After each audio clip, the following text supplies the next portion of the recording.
Hi friends, இன்றைக்கி தக்காளி சாதம் எப்படி செய்யலாம் பார்க்கலாம் வாங்க.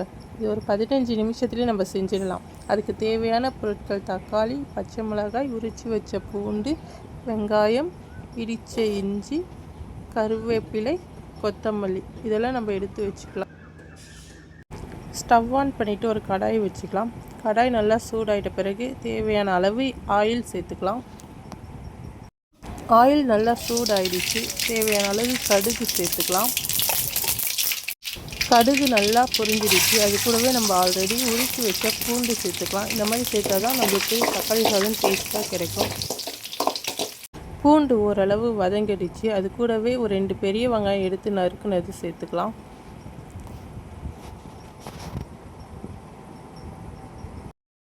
ஆனியனும் பூண்டும் சேர்த்து நல்லா வதக்கிக்கலாம்.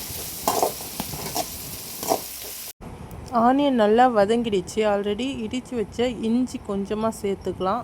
இஞ்சி சேர்த்து நல்லா வதக்கிக்கலாம். இஞ்சி சேர்த்தா தான் நம்மளுக்கு தக்காளி சாதம் டேஸ்ட்டாக கிடைக்கும். இஞ்சி வதங்கிடுச்சு. பச்சை மிளகாய் சேர்த்துக்கலாம். நம்ம பச்சை மிளகாய் சாதத்துக்கு ஏற்ற மாதிரி சேர்த்துக்கலாம். ஏன்னா நம்ம இதில் வேறு எந்த மசாலாவும் சேர்க்க போகிறதில்ல. அதனால் பச்சை மிளகாய் உங்களுக்கு காரத்துக்கு ஏற்ற மாதிரி தேவையானது போட்டுக்கோங்க.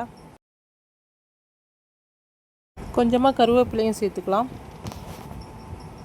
பச்சை மிளகா ஓரளவுக்கு வதங்கிடுச்சு. அது கூடவே நம்ம 3 பெரிய தக்காளி எடுத்துருக்கோம், அதையும் சேர்த்துக்கலாம்.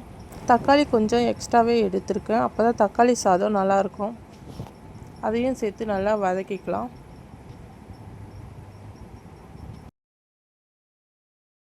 ஓரளவுக்கு எல்லாம் வதங்கிடுச்சு. அது கூடவே கொஞ்சம் மஞ்சத்தூள் சேர்த்துக்கலாம். அது கூட கொஞ்சம் பெருங்காயத்தூளும் நம்ம சேர்த்துக்கலாம். தேவையான அளவு சால்ட் உப்பு சேர்த்துக்கலாம். சால்ட் உப்பு சேர்த்துட்டு மிதமான சூட்டிலே கொஞ்சம் வதக்கிக்கலாம். இந்த அளவுக்கு நல்லா வதங்கணும். இந்த அளவுக்கு நல்லா வதங்கினா தான் நம்மளுக்கு தக்காளி சாதம் டேஸ்ட்டாக கிடைக்கும். எல்லாமே நல்லா வதங்கிடுச்சு. இந்த அளவுக்கு பதத்துக்கு வந்தால் போதும். நம்ம ஆல்ரெடி வேக வச்ச ரைஸை அது கூட ஆட் பண்ணிக்கலாம். ஒரு 3 பேர் அளவு சாப்பிட்ற அளவுக்கு நான் எடுத்திருக்கேன், அதான் ஆட் பண்ணிகிட்டு இருக்கேன் ரைஸு.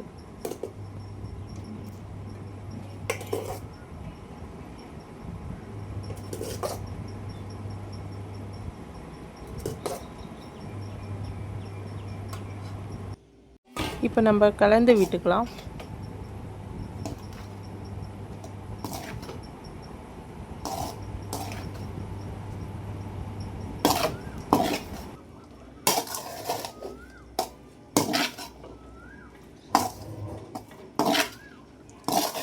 ரைஸ் நல்லா கலந்து விட்டாச்சு.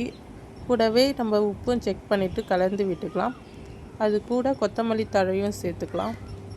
தக்காளி சாதம் ரெடி ஆயிடுச்சு. இது ஒரு 15 நிமிஷத்துலேயே நம்ம செஞ்சு முடிச்சிடலாம். டேஸ்டியாக சுவையாகவும் இருக்கும்.